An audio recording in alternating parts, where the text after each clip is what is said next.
साल 2023 भारत के सभी नागरिकों के लिए गौरवान्वित होने का साल रहा है। इसी साल भारत ने बहुत सारी उपलब्धियां भी हासिल की है, जैसे कि 14 जुलाई 2023 के महीने में चंद्रयान 3 का सफल परीक्षण होना, वर्ल्ड एथलेटिक्स चैंपियनशिप में नीरज चोपड़ा द्वारा गोल्ड हासिल करना, तो वहीं सितंबर के महीने में मिशन आदित्य L1 लॉन्च करना, तो वहीं 2022 में भारत द्वारा G20 की अध्यक्षता हासिल करना। आज हम इन्हीं उपलब्धियों में से बात करेंगे, एक विशेष उपलब्धि जो कि G20 की अध्यक्षता से संबंधित है। तो आइए शुरू करते हैं आज की वीडियो।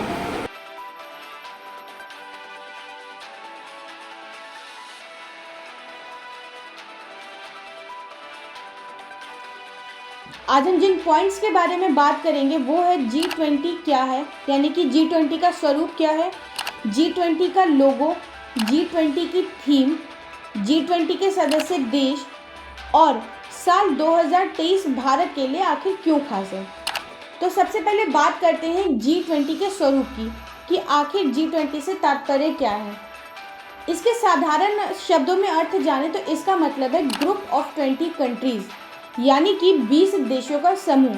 लेकिन क्या ये अपने शुरुआती स्वरूप से ही 20 देशों का समूह रहा है, यानी कि जब से इसका निर्माण हुआ था तो क्या स्टार्टिंग से ही 20 देशों का समूह था? जी नहीं, शुरुआती दौर में स्टार्टिंग में ये सिर्फ 7 विकसित देशों का समूह हुआ करता था, यानी कि ये शुरुआत में G7 के नाम से जाना जाता था।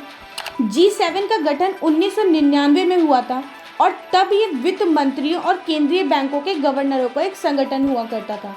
यानी आप कहें कि विश्व के 7 विकसित देशों का 7 डेवलप कंट्री का एक ग्रुप हुआ करता था।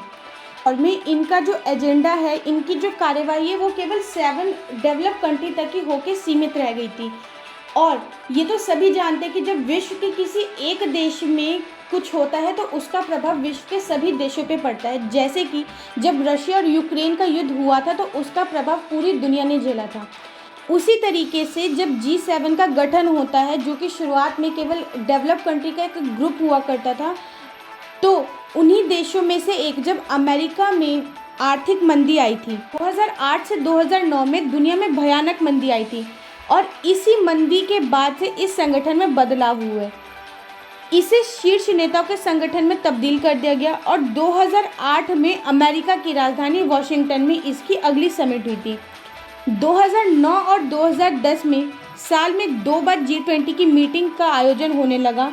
2009 में सबसे पहले लंदन और पिट्सबर्ग में, जबकि 2010 में टोरंटो और सियोल में इसका आयोजन होता है। और 2011 के बाद से जब स्थिति थोड़ी सामान्य हो जाती है, जब विश्व जो है आर्थिक मंदी की समस्या से थोड़ा निपट चुका होता है, तो उसके बाद 2011 से ये साल में केवल एक ही बार इसकी मीटिंग होने लगी। G20 के अगर हम सदस्यों की बात करें तो इसमें भारत के अलावा 19 और देश हैं, जैसे कि Argentina, Australia, Brazil, Canada, China, France, Germany, Indonesia, Italy, Japan, दक्षिण Korea, Mexico, Russia, Saudi Arabia, South Africa, तुर्की, यूके, अमेरिका और यूरोपीय संघ शामिल है। अब G20 की अगर हम बात करें तो इसकी अगर हम बात करें तो दुनिया की 80% यानी कि 80% GDP और 75% बिजनेस केवल G20 के ही देशों में होता है। और सिर्फ इतना ही नहीं, दुनिया की 2/3 आबादी भी इन्हीं देशों में रहती है। हाँ, आपको हम एक विशेष बात बता दें कि G20 का कोई स्थायी अध्यक्ष या परमानेंट हेड नहीं होता, ना ही इसका कोई हेड क्वार्टर है। ये इसकी अध्यक्षता इसके मेंबर्स के बीच में सर्कुलेट होती रहती है, यानी कि इस साल अगर भारत को मिली है तो अगले साल किसी और देश को मिलेगी, उसके अगले साल किसी और देश को मिलेगी। G20 के अभी तक 17वां संस्करण यानी कि 17 मीटिंग्स हो चुकी है और भारत इस बार इसकी 18वें संस्करण का आयोजन करने वाला है। भारत ने 1 दिसंबर 2022 से 30 नवंबर 2023 तक G20 की अध्यक्षता संभाली है। भारत से पहले इसका 17वां संस्करण यानी कि 2022 का संस्करण इंडोनेशिया ने आयोजित किया था और भारत के बाद 2024 में इसका 19वां संस्करण ब्राज़ील द्वारा आयोजित किया जाएगा। हमारे लिए प्रेजेंट G20 कंट्री, पास्ट और फ्यूचर की ये 3 कंट्रीज़ हमारे लिए जानना ज़रूरी है।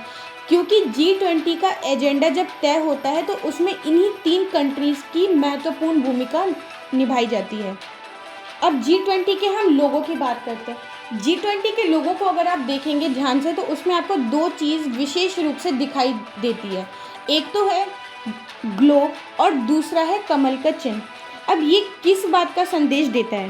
तो G20 का लोगो भारत के राष्ट्रीय ध्वज केसरिया, सफ़ेद और हरे और नीले रंग के जीवित रंगों से प्रेरणा लेता है। इसमें जो पृथ्वी का चिन्ह बनाया गया, ये पृथ्वी ग्रह कमल के साथ भारत का राष्ट्रीय फूल भी है, जो कि चुनौतियों के बीच विकास को दर्शाता है। जैसे कि मतलब इसकी थीम ये है कि जिस तरीके से कीचड़ में रहने के बावजूद भी कमल खिलकर सामने आता है, उसी तरीके से भारत में बहुत सारी चुनौतियां आई है, परंतु उन्हीं चुनौतियों के बावजूद भारत फिर से उभर कर सामने आ रहा है। पृथ्वी जीवन के लिए भारत के ग्रह समर्थक दृष्टिकोण को दिखाती है। अब हम G20 के अगर थीम की बात करें तो इसकी थीम है वसुधैव कुटुंबकम, या एक पृथ्वी, एक परिवार, एक भविष्य। इसकी मीटिंग में जाहिर सी बात है उन 19 सभी देशों के हेड को अध्यक्षों को बुलाया जाएगा। भारत के पास इस साल एक विशेष पावर है। भारत ने उन देशों को भी इनवाइट किया है जो कि G20 का हिस्सा नहीं है, और UAE को एज अ गेस्ट कंट्री भी भारत ने इनवाइट किया है।